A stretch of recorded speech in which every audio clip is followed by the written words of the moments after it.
কিয়ামতের আগে আগে আরো কিছু মানুষকে আল্লাহ পাক কিন্তু শূকর এবং বানরে পরিণত করবেন। এই হাদিসটা কি জানেন?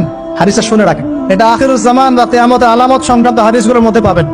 আল্লাহ রাসূল সাল্লাল্লাহু আলাইহি ওয়াসাল্লাম বলেছেন, কিয়ামতের আগে আগে আমার উম্মতের মধ্যে, ভালো করে শোনেন, কিয়ামতের আগে আগে আমার উম্মতের মধ্যে একদল মানুষ বের হবে যারা মদ পানকে হালাল মনে করবে। কাকে?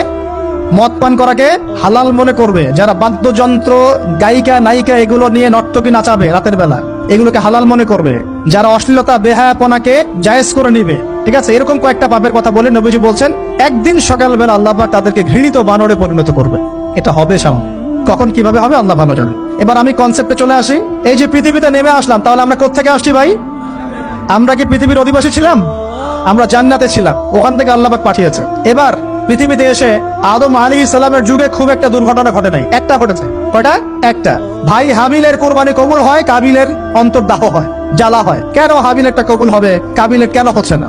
এই হিংসার বশবর্তী হয়ে কাবিল হাবিলকে হত্যা করে ফেলে, হত্যা করে লাশটা দাফন করার পদ্ধতিও তার জানা ছিল না। আল্লাহ কাককে পাঠালেন, কাককে দেখে সে শিখলো। প্রথম দুর্ঘটনা হচ্ছে হাবিল কাবিলের দুর্ঘটনা। বলে রাখি, আজকেও নিজের ভাইয়ের বেশে বহু কাবিল মুসলিম সমাজের মধ্যে ঘুরে বেড়ায়।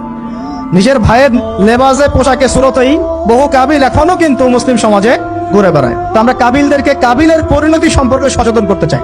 হাবিল বলেছিল, তুমি যদি আমাকে মারতে আসো, আমি তোমাকে মারার জন্য হাত বাড়াবো না। হাবিল জান্নাতে যাবে আর কাবিল জাহান্নামে যাবে। কেন কাবিল জাহান্নামে যাবে? নবীজি বলেছেন, পৃথিবীর প্রথম হত্যাকাণ্ড সংগঠিত করেছে কাবিল। এই কারণে পৃথিবীতে যত খুন হবে, সমস্ত খুনের পাপের একটা অংশ কাবিলের আমলনামায় যোগ করা হবে। বলে নাউজুবিল্লাহ। একটা কথা মনে রাখবেন, সদকায়ে জারিয়া যেমন আছে, গুনাহে জারিয়াও আছে। একটা মদের দোকান দিয়েছেন, যত মানুষ মদ খাচ্ছে, সমস্ত গোনার একটা অংশ আপনার কাঁধে আসছে। সিনেমা হল করেছেন, মানুষ সারাদিন নেকটা ছবি দেখে, নগ্ন ছবি দেখে, যত মানুষ এখানে পাপ করবে, সমস্ত পাপের একটা অংশ আপনার কাঁধে যাবে।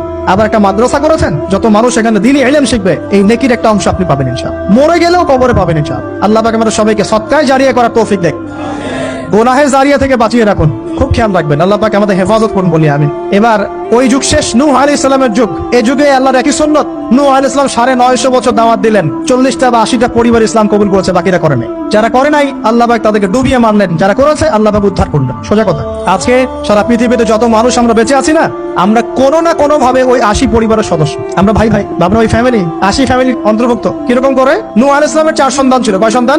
এক সন্তানের নাম হচ্ছে হাম। কি নাম? হাম। হাম ছিল একটু কালো বর্ণের।